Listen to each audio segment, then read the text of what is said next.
कहाँ रह गई ये चंदा? अब तक तो इसे आ जाना चाहिए था। पुनीत ने अपनी घड़ी में टाइम देखा तो 9 बज चुके थे और उसने जैसे ही पीछे पलटकर देखा, चंदा खड़ी मुस्कुरा रही थी। बदमाश, डरा दिया ना हमका। देखो हम तुम्हारे लिए क्या लाए हैं। ऐसा कहकर उसने अपनी जेब से एक डिबिया निकाली।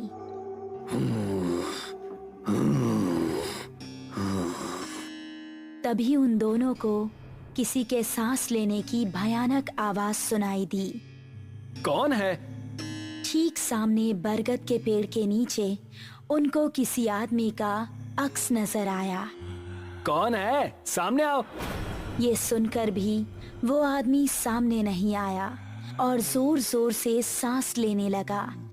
अभी देखते हैं कौन ससुरा है। ये कहकर पुनीत उसके पास जाने लगा। जैसे ही पुनीत उसके पास पहुंचा, उसने भी 2 कदम आगे बढ़ाकर पुनीत का गला पकड़ लिया। उसको देखकर पुनीत और चंदा दोनों का दिल दहल गया। उस आदमी की गर्दन कटी हुई थी और थोड़ी सी खाल में अटकी लटक रही थी। चंदा चिल्लाई और गांव की तरफ ऐसी भागी कि उसने पलटकर नहीं देखा। गांव पहुंची तो उस टाइम पुनीत के पिता घर के बाहर थे। अरे चंदा बिटिया, इतनी डरी हुई काहे लग रही हो? वो पुनीत। चंदा ने हाफते हुए उनको पूरी कहानी सुनाई। पुनीत के पिता ने अपने साथ कुछ आदमियों को लिया और चंदा उन सभी को लेकर उसी जगह पर पहुंच गई। यही जगह थी वो जहां उसने पुनीत को पकड़ा था। उन लोगों ने इधर उधर नजरें घुमाई तो कोई आसपास नजर नहीं आया। तभी चंदा की गर्दन पर ऊपर से कुछ टपका।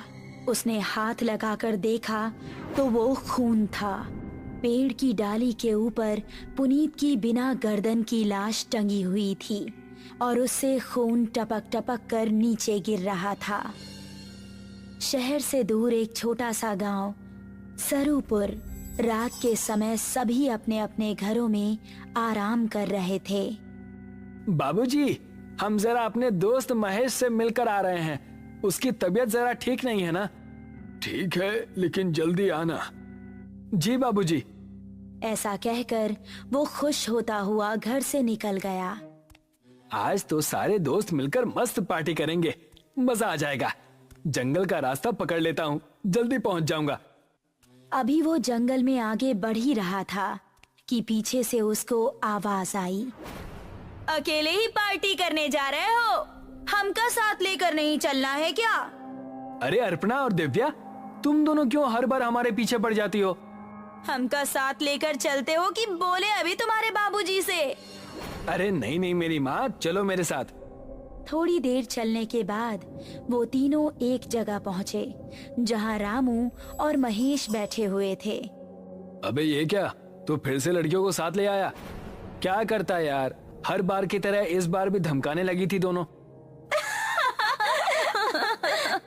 अब क्या करें, हम दोनों को भी अब पार्टी की आदत पड़ गई है। चलो थोड़ी सी शराब पी ली जाए। उसने पास ही रखी बोतल खोली और गिलासों में शराब पलटने लगा।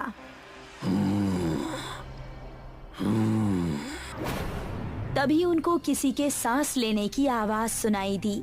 उन्होंने देखा तो पांचों के रोंगटे खड़े हो गए। सामने से कठमुंडू चलता हुआ आ रहा था। उन्होंने कदम बढ़ाए ही थे कि तभी कठमुंडू ने दिव्या को पीछे से पकड़ लिया। उसने दिव्या को इतनी जोर से कसा कि उसके मुंह से खून निकल गया। बाकी चारों अब बेहद डर गए और वहां से भाग निकले। दिव्या उसकी पकड़ में फंसी दर्द से कराह रही थी।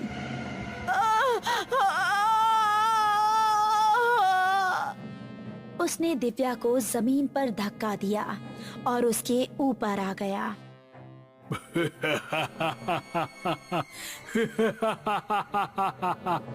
उसने दिव्या के सीने में हाथ डाला और उसके सीने से खून की धारा निकल पड़ी।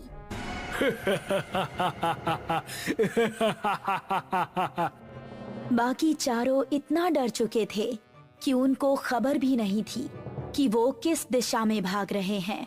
वो काफी देर तक भागते रहे। अब अपर्णा की हालत खराब हो चुकी थी। वो आ जाएगा, रुकने का समय नहीं है। ऐसे कब तक भागते रहेंगे? हम जा कहाँ रहे हैं, कोई बताएगा? हम रास्ता भूल चुके हैं, हमें नहीं पता कि गांव किस तरफ है। क्या कह रहे हो तुम? फिर तो हम सबका बचना नामुमकिन है। तभी पेड़ के ऊपर से एक हाथ आया और उसने महेश का गला पकड़ लिया। ये हाथ कठमुंडू का ही था।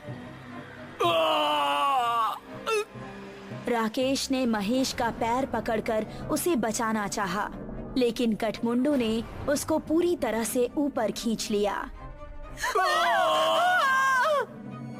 और वो तीनों चिल्लाते हुए वहाँ से भाग निकले। वो देखो, सामने वो घर, उसके अंदर चलते हैं। वो तीनों एक घर के अंदर घुस गए और राकेश ने जल्दी से दरवाजा बंद कर दिया। तभी कोई जोर जोर से दरवाजा पीटने लगा।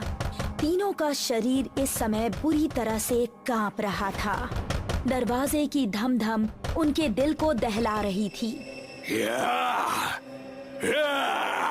तभी खिड़की से कठमुंडू का एक हाथ अंदर आया और उसने अपर्णा का हाथ पकड़ लिया। बचाओ! अगर ये यहाँ है तो दरवाजे पर कौन है? राकेश ने दरवाजा खोला तो सामने गांव के बिरजू काका थे। बिरजू काका जल्दी से अंदर आए। उन्होंने कठमुंडू का हाथ पकड़ा और छुड़ाने लगे। कठमुंडू उनके छूते ही चीखने लगा।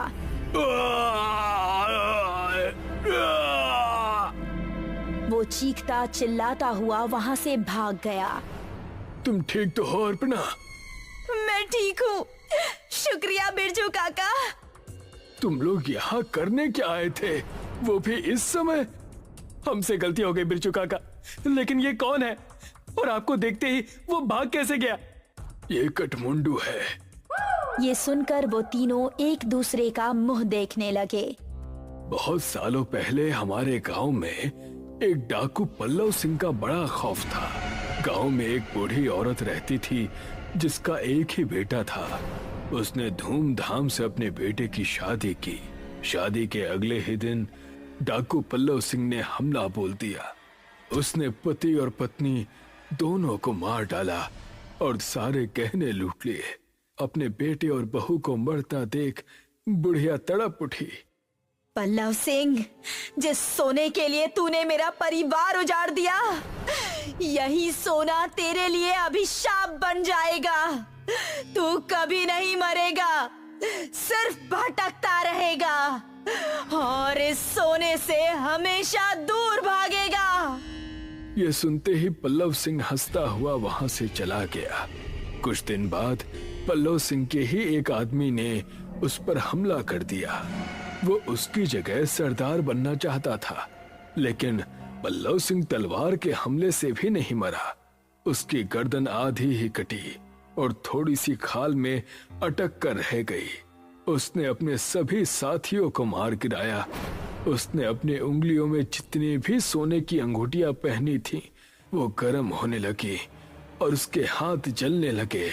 बुढ़िया का श्राप अब शुरू हो गया था। उसने सभी अंगूठियां उतार फेंकी और जंगल में भाग गया। तब से अब तक वो जंगल में ही रहता है। मेरे छूने से वो इसलिए भाग गया क्योंकि मेरे हाथ में ये सोने का कड़ा है। ये कहानी सुनकर वो तीनों हैरान रह गए। चलो यहाँ से निकलो, वो फिर से आ सकता है। बिरजू काका को रास्ता पता था, इसलिए वो तीनों उनके पीछे पीछे जा रहे थे। जब वो जंगल की सरहद पर आ पहुंचे थे, तभी कठमुंडू वहां आ गया। उसने अपर्णा का पैर पकड़ लिया।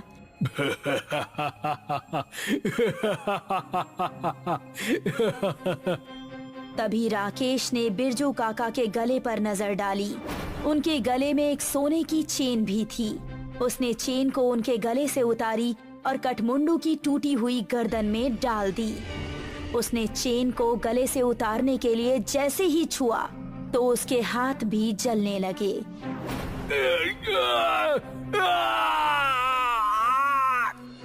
वो वहां से भाग निकला।